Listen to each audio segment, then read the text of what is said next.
সৎ পথে থাকলে হয়তো অনেক বাধা আসবে, কিন্তু জয় তোমারই হবে। আজকে জিদ্দার ক্ষেত্রে এই কথাটা সত্যি প্রযোজ্য, এবং আমার এতটা খুশি লাগছে আজকে না, মানে এই জিনিসটা দেখার জন্য বহুদিন ধরে অপেক্ষা করেছিলাম যে জিদ্দার একটা ম্যাসিভ কামব্যাক হোক। জিদ্দার চেঙ্গিস বানাচ্ছে, মানুষ বানাচ্ছে, বুমেরাং বানাচ্ছে, কিন্তু সাধারণ অডিয়েন্স কেন সিনেমাগুলো এত পরিমাণ দেখছে না? যতটা পরিমাণ দেখলে সিনেমাটা ব্লকবাস্টার হয়, সেটা কেন হচ্ছে না? এই প্রশ্ন হামেশাই মাথার মধ্যে ঘুরেছে, এবং অনেক সময় ভেবেছি জিদ্দার কিভাবে কামব্যাক হবে, অনেক সময় ভেবেছি জিদ্দার কবে কামব্যাক হবে, কিন্তু ঈশ্বর হয়তো চাইছিলেন এই সময়টার জন্যই। কেউ বলে বিপ্লবী, কেউ বলে ডাকাত, যা তাণ্ডব শুরু করেছে, যেটা শুরু করেছে, সত্যি এই জিনিসটা দেখার জন্য অনেক দিন ধরে অপেক্ষা করেছিলাম। অনেকে বলছিল না যে জিৎ ফুরিয়ে গিয়েছে, আমি ভিডিও শুরুতে একটা কথাই বলতে চাই, জিতের আজকাল হয় না, যুগ হয় যুগ, এটা কিন্তু মাথায় রাখা উচিত। অনেকে জিদ্দাকে নিয়ে অনেক রকম খিল্লি করেছে, কিচ্ছু ভুলিনি, ও শুধু অপেক্ষা করছিলাম এই যোগ্য জবাবটা দেওয়ার। আজকে আমাদের কাউকে জবাব দিতে হয়নি, স্বয়ং জিদ্দা জবাবটা দিয়ে দিয়েছেন। কোন রকম মুখে কিন্তু কোনো অ্যান্সার দেয়নি, কাজে প্রমাণ করে দিয়েছে যে সেই মানুষটা ছিল, সেই মানুষটা আছে, সেই মানুষটা থাকবে। জিত কখনো ফুরিয়ে যেতে পারে না, আর এটাই আজকে প্রমাণ হলো। কেউ বলে বিপ্লবী, কেউ বলে ডাকাতের মাধ্যমে। গতকাল 14ই অগাস্ট ছবিটা মারাত্মক ব্যবসা করেছে, এবং আমি একটা ফেসবুক পোস্ট দেখলাম, আমি এক্স্যাক্টলি জানি না এটা অফিসিয়াল ফিগার না আনঅফিসিয়াল ফিগার, আমি একটা ফ্যান ক্লাব থেকে একটা পোস্ট দেখলাম, সেইটা তোমাদেরকে দেখাচ্ছি। আমি ফটোটা সাইডে অ্যাটাচ করে দিচ্ছি, তোমরা দেখতে পারো। সেখানে লেখা রয়েছে a power packed opening day 1, 25.56 lakh gross. এইটা ওয়েস্ট বেঙ্গল কালেকশন লেখা রয়েছে। এবার আমি জানি না এই ফিগারটা কতটা ঠিক বা কতটা ভুল, আমার পোস্টারটা দেখে অফিসিয়ালি মনে হলো। এবং দেখো 25 লাখ, মানে 25 থেকে 50 লাখ টাকা যে একটা বক্স অফিস, এটা আরামসে গতকাল করেছে।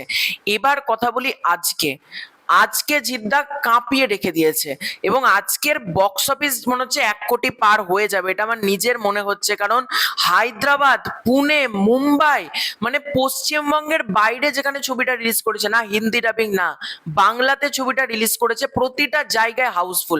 আইনক্স, পিভিআর, সিনেপলিস, মানে যেগুলো মাল্টিপ্লেক্স রয়েছে বড় বড়, কলকাতার বুকে হাউসফুলের বন্যা। আওয়ারাপ্পান 2, বাটোয়ারা 1947, কোনো ছবি কিন্তু টিকতে পারছে না এই কেউ বলে বিপ্লবী, কেউ বলে ডাকাতের সামনে। মানুষ কিন্তু লুফে নিয়েছে জিদ্দার সিনেমা, এই কারণেই কিন্তু বলিউডের দুটো বড় ছবি বাংলাতে কিচ্ছু করতে পারছে না। বাইরের স্টেটে ভালো চলতে পারে, কিন্তু পশ্চিমবঙ্গের মাটিতে জিদ্দার মানে যে এরাটা, সেটা কিন্তু জিদ্দা বজায় রেখেছে। এবং অনেকে বলছিল ট্রেন্ডিং মেরে দেখা, গতকালকে ট্রেন্ডিং মেরে দিয়েছে জিদ্দা, ট্রেন্ডিং এ টিকিট বুকিং করেছে। আজকে কিছুক্ষণ আগে আমি স্ক্রিনশট গুলো অ্যাটাচ করে দিচ্ছি একটা একটা করে, তোমরা দেখে নাও যে পরিমাণ টিকিট বুকিং হচ্ছে। ঘন্টায় 1000টা করে টিকিট বিক্রি করেছে জিদ্দা, বুঝতে পারছো? বুক মাই শোতে আজকে 15ই অগাস্ট, ছুটির দিনে এরকম রেসপন্স। কালকে রবিবার, কালকেও আশা করবো একটা দারুণ মানে জাম্প নেবে বক্স অফিসে। এবং ছবিটা, সব থেকে বড় কথা, ছবিটা ভালো হয়েছে। ধন্যবাদ অবশ্যই জানাতে হবে অরিত্রদা, অর্পণদা এবং পথিকৃৎ বসু এবং টিম নন্দী মুভিজ, সবাইকে ধন্যবাদ কিন্তু জানাতে হবে। এবং অরিত্রদা এই যে জিদ্দাকে এরকম ভাবে ফেরালো, জিদ্দার সিনেমা, মানে যে জিদ্দার সিনেমা মাল্টিপ্লেক্সে সেরকম ব্যবসা করতো না, তার সিনেমা মাল্টিপ্লেক্সে মানে টিকিট পাওয়া যাচ্ছে না জিদ্দার সিনেমার। মানুষের মধ্যে এই লেভেলের ক্রেজ, এবং ছবিটা নিঃসন্দেহে ব্লকবাস্টার হচ্ছে, কোনো আটকানো যাবে না জিদ্দাকে। এবং জিদ্দা সৎ পথে রয়েছে, কোনো রকম কর্পোরেট বুকিং এ জিদ্দা কখনো পা দেয়নি। ফেক বক্স অফিস দেওয়া, সেটাও কিন্তু জিদ্দা কখনো করেননি। নিজের সিনেমা নিয়ে সমস্ত জায়গায় প্রচার করা, সেটাও জিদ্দা করেননি।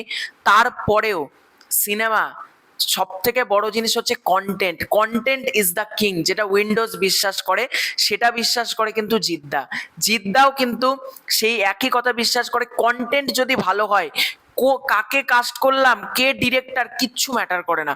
কন্টেন্ট সবসময় কিন্তু ভালো হওয়া উচিত, এবং এই সিনেমাটার কন্টেন্ট যেহেতু ভালো, মানুষ কিন্তু লুফে নিচ্ছে। আনন্দ ভাষায় প্রকাশ করার মতো না। জিদ্দার জন্য গর্ব হচ্ছে অরিত্রদা, অর্পণদা, পথিকৃৎ বসু, নন্দী মুভিজ। সব থেকে বড় কথা, নন্দী মুভিজের এটা হয়তো প্রথম ব্লকবাস্টার আসতে চলেছে। নন্দী মুভিজ অনেকই সিনেমা বানায়, কিন্তু হিট হয়তো হয়েছে কোনো ছবি, কোনোটা ফ্লপও হয়েছে, কিন্তু এই যেটা ম্যাসিভ ব্লকবাস্টার, এটা কিন্তু জিদ্দার মাধ্যমেই হলো, এবং জিদ্দা প্রমাণ করলো জিত কখনো ফুরোতে পারে না। আকাশে যেমন সূর্য ওঠে, চাঁদ ওঠে, ঠিক একইভাবে জিতও রয়েছে, কিন্তু জিত কখনো ফুরিয়ে যায়নি। আজকে জিদ্দার যোগ্য জবাব দিল। তো তোমাদের এই পুরো ব্যাপারটাকে নিয়ে কি মতামত কমেন্ট করে জানাতে পারো। খুব শীঘ্রই দেখা হচ্ছে নতুন কোনো ভিডিওতে, ততক্ষণের জন্য বাই বাই।